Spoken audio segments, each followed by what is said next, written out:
And I really believe, life so fast that yes, only a few hundred were in that first period with Baba. We've all come later. But out of 7-point-something billion souls, we're someone who's recognized God, how much fortune.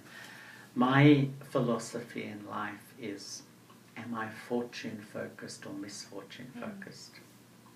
There's a lot of people, they're misfortune-focused. Their mind is always dwelling on the petty problems of life, Someone is difficult with me, I have a small financial concern, a small health concern, and that absorbs my mind, and the wonder of being with Baba is forgotten.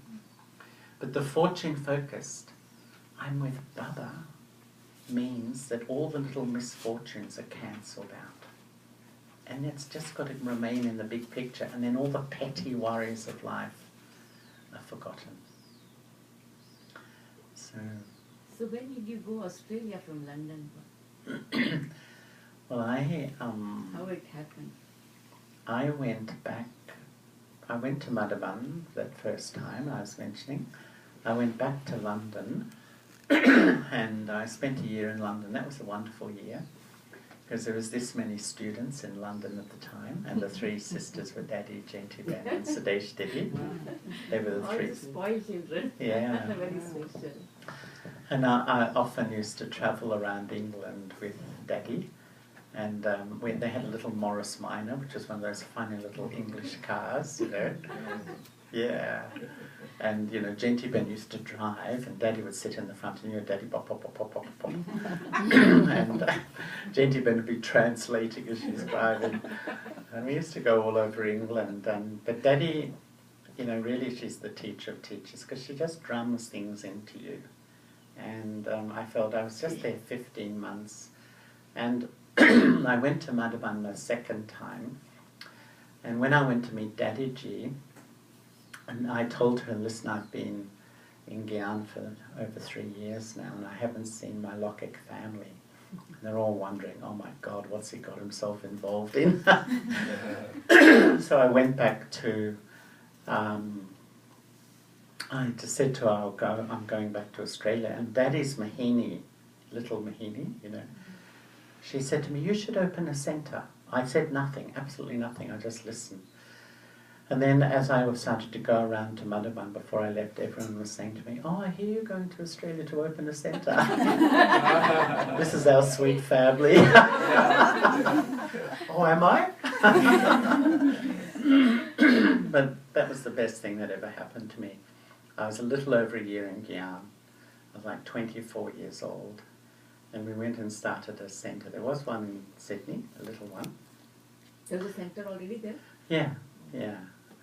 And but we started a centre, and they were magical days. We knew nothing much, but we had so much love and enthusiasm, and the average age was about 20 years old. We were all young, but it was an incredible time, a magical time, and because it was all fueled by love for Baba. And in my second year, when I was still in London, once an amazing scene happened. There was a brother, Daddy Gosal went on a world tour, and she visited all the centres outside of India.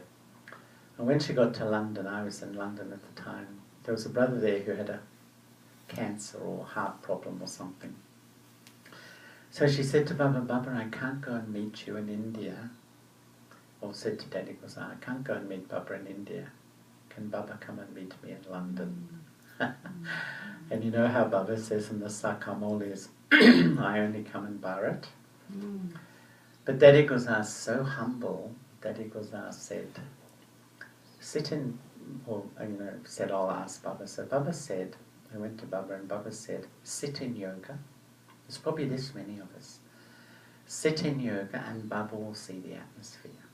So Baba didn't say, yes, I'll come, but he didn't say no. So we sat in a yoga bhatt. It was on a Saturday night in July in 1976. Daddy Gosal came in the front. She went in trance, and Baba came. Baba came in London. Yeah. But just for about 15, 20 minutes, and he just gave drishti. He didn't speak, but he came into Daddy Gosal. And the brother was sitting right where Lakshmi is, and he, that brother was, could you imagine how he felt? And what I really learned from that is that if you are a true child of Baba, really God does surrender. You know how he says, I'm your obedient servant? Because it wasn't long after that brother left his body. But he was so amazed that Baba came and fulfilled the desire of that soul. And I really learned that if we're an accurate child of Baba, Baba will help. Baba will support. The thing is, I have to play my part in it too. But that was a really wonderful scene of dramas. And I loved in those days, it was very spontaneous. Baba would do a lot of things like that. But it's such a huge family now that, it's more just these times that Baba came. But the history of the Yagya is absolutely extraordinary. Hansaben would probably know much more than me, but I love it. Almost same. Yeah. Which year did you come? I came in knowledge 74. 74. Much the same time, one year. Almost same time. Almost the same time, yeah.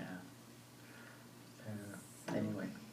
Brother Charlie, one more point I will again suggest you. This is very good. You have shared inspirational and motivational thing about we all can be lost so fast and how we can use time is just very important. So, but the experience of love, how to develop that, because we all said I love Baba, everybody says, and that's why we renounce, diet and lifestyle and so many other things in the family life also. But what you are talking about is so beautiful, that love that can make me pure and free. So we haven't experienced in physical way, meeting daddies or Baba, but still we can develop. So what method we can have that can take us to that subtle love from whatever love we have right now? Sometimes for me these days, I think, what is meditation? What is meditation? Meditation is sitting in front of Shiv Baba and allowing myself to be completely loved, like a child. Just become absolutely like a child. Then what is knowledge? Knowledge is observing where I block that love, where I resist that love. Why? If I'm sitting in front of perfect love, which I've searched for half the cycle, and this is deep gyan, to observe, and usually the reason is lack of self-respect and unworthiness. Am I good enough to be loved by perfect love? And this is the deep work of this life, to dismantle the beliefs about myself. Because we hold these beliefs, this is the deep work of this life, that I'm not lovable. Why would God love me? I'm an impure soul and I've done some things in my life that I regret. And this is, I think, if we get stuck in that place, I haven't fully understood the knowledge, really. Because Baba wants us to step into his vision. And I often feel the greatest barrier in this journey is my vision on myself. I've boxed myself, I've put myself in this little box. I'm this, I'm shy, I can't speak, I can't teach, I can't do this, I've never done that. This is body consciousness. If God comes, we've got to break out of this box of limitation. And the part of this box is these rigid beliefs about myself. I'm not good enough, I'm not pure, I'm not worthy, so therefore I don't qualify to be loved by the ocean of love. And this is ego, inverted ego, lack of self-respect. And this is the thing preventing me to step in. The Jnani soul, we all have ego and lack of self-respect. We'll still accept Baba's love, because it's Baba's love that will make me pure. And this is wisdom, to step into Baba's vision and step out of the limited vision on myself. This is the biggest obstacle on this journey. We have so much labelled myself, and this, and this is why I admire the daddies so much. They stepped right out of their limits.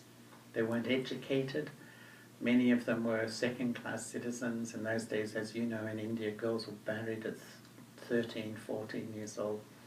But they had the courage to let go the limits of lack of self-respect.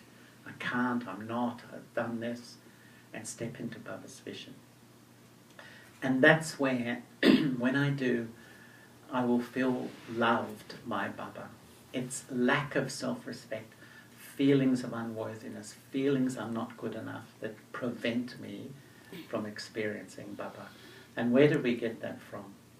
I think in the second half of the cycle, you imagine every birth, every year, every week, every day we've gone into the temples or the churches or whatever. Oh God, you are so great and pure and divine, and I'm so low, and I'm so impure. You know, you think, if you've etched that into your psyche for birth after birth after birth, it's profoundly deep.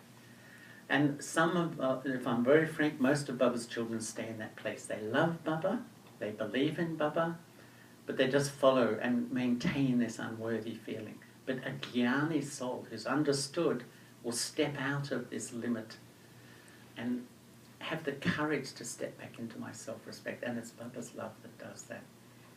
You know, if I stay within my box, I'm still Baba's child, but we don't get the wonder of being a Brahmin in the conference age. And it needs courage to step out of the box, step into my...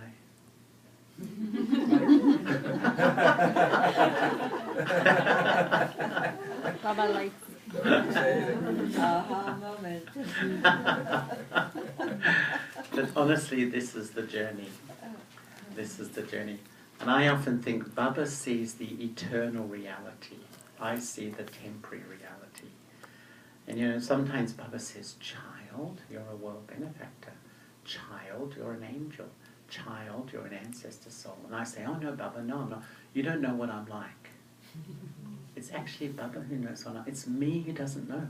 I'm so stuck in the reality of the present set of sanskars. It's dominating my intellect, my body conscious sanskars, my fears, my worries, my lack of self-respect. And I know Baba, but I still remain in that box.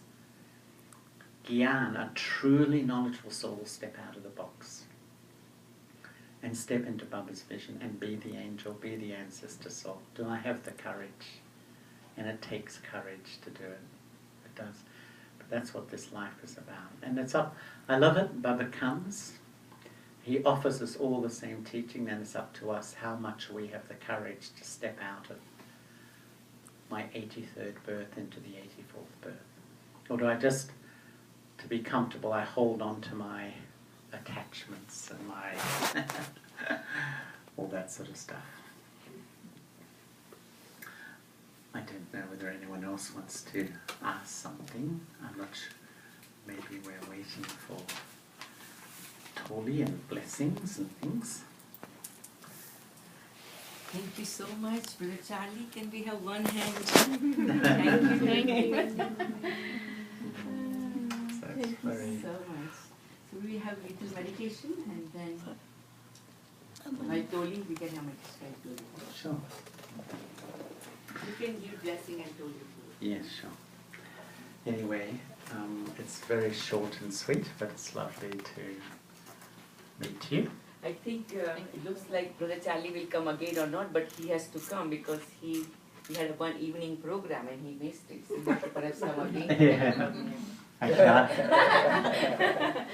I should apologize because what happened, you know, we have been looking for a new building in Sydney for years, and we found one months ago, and the negotiation finished about 10 days ago, and we have about 1 month to prepare. And this is a very big building, or for us it's a big building.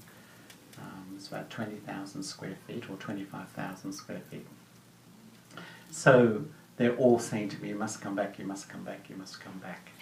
And I've never in all my years cut a trip short, but I took the blessings of Chandra Ben and Hansa Ben and Kusum Ben.